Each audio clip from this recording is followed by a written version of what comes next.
Alors, c'est la troisième partie du cours sur les intégrales et on est page 9. On va parler d'intégrales et d'air. Alors, petit rappel, on a défini donc l'intégrale d'une fonction continue et positive sur l'intervalle AB avec donc le domaine défini par comme étant égal au domaine délimité par la courbe, l'axe des abscisses et les droites d'équation x égale a et x égale b. D'accord? Ça, c'était l'intégrale de a à b de f de t dt. Donc, on a toujours, bien sûr, alors, un dessin vaut mieux que de grands discours. Donc, j'illustre simplement ce qui est écrit page 9 dans le cours sur les intégrales. Donc, la propriété qui est en bas de la page 9, c'est que si vous avez une fonction négative sur un intervalle AB, voilà, alors l'aire délimitée par la courbe, l'axe des abscisses et les droites d'équation x égale a, alors on n'est pas obligé de retomber ici sur b comme ça, hein. Ça peut être une fonction qui est négative et qui n'est pas forcément, dont l'image de b n'est pas forcément égale à 0. Donc l'aire de cette partie-là, l'aire que je vais appeler a ici, est égale à moins l'intégrale, donc de a à b, de f de t dt. On met toujours, bien sûr, la borne supérieure en haut. D'accord? Donc, ça, on avait déjà démontré que l'intégrale d'une fonction négative était négative. Donc, ça, c'est une propriété. D'accord? Pour les fonctions négatives, ce qui était une définition pour les intégrales positives, bah là, c'est une propriété. D'accord?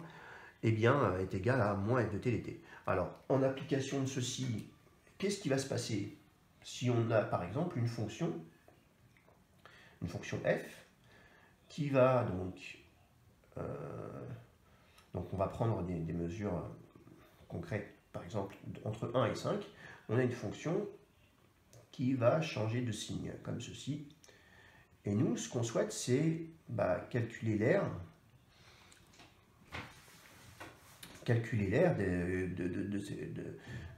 de ces deux parties là.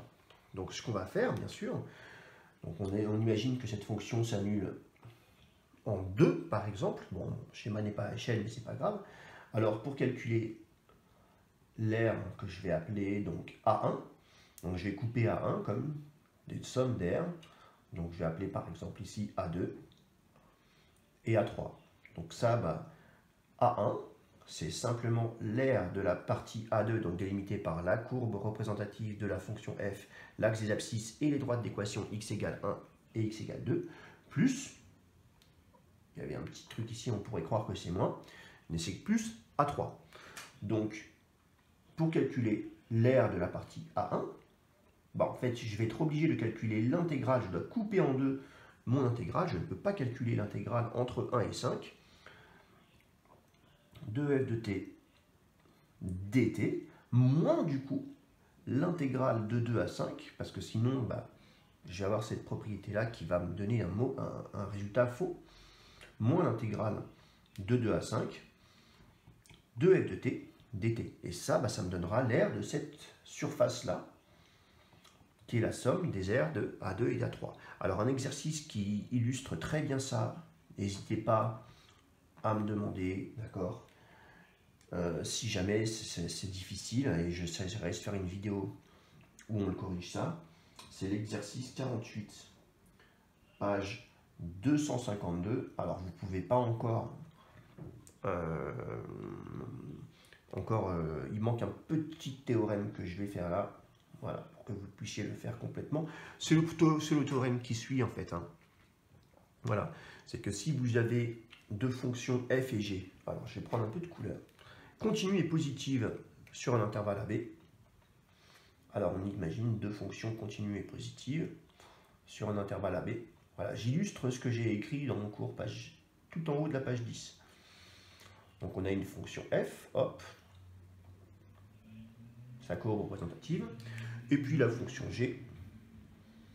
C'est tout à fait intuitif, hein, ce que je suis en train de dire là. Ce n'est pas un théorème qui pose généralement problème aux élèves. Alors je vais appeler l'aire qui est située délimitée par la courbe f et la courbe g, cette fois-ci, pas l'axe des abscisses, et les droites d'équation x égale a et x égale b.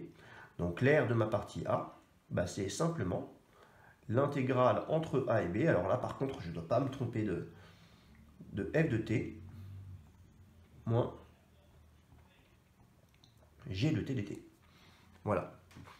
Donc ça illustre donc la première propriété qui est donc en haut de la page 10 du cours. Et donc maintenant que vous avez donc l'ensemble de ces propriétés-là, donc là je ne les ai pas rédigées, elles sont dans mon cours, page 9 et page 10, d'accord? Vous pouvez les trouver de toute façon dans n'importe quel cours de niveau terminal S, donc intégrale et R. Et donc vous avez ici un exercice que vous pouvez faire, donc le 48, page 252, pour pouvoir vous entraîner à ça.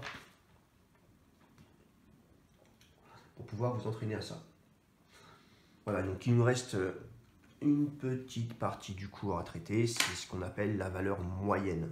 C'est juste une petite définition à donner. Ça, je ferai une vidéo avec une application là-dessus et on aura fini le cours. Donc si on a fini le cours, c'est-à-dire que vous pouvez vous entraîner. Toujours la même chose sur APMEP, sur Maths France et rechercher des exercices avec pour thème intégral, étude de fonction. Maintenant, vous pouvez tout faire en étude de fonction, on aura tout vu.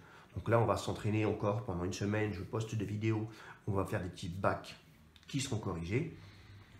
Et puis, voilà. Bon courage à vous.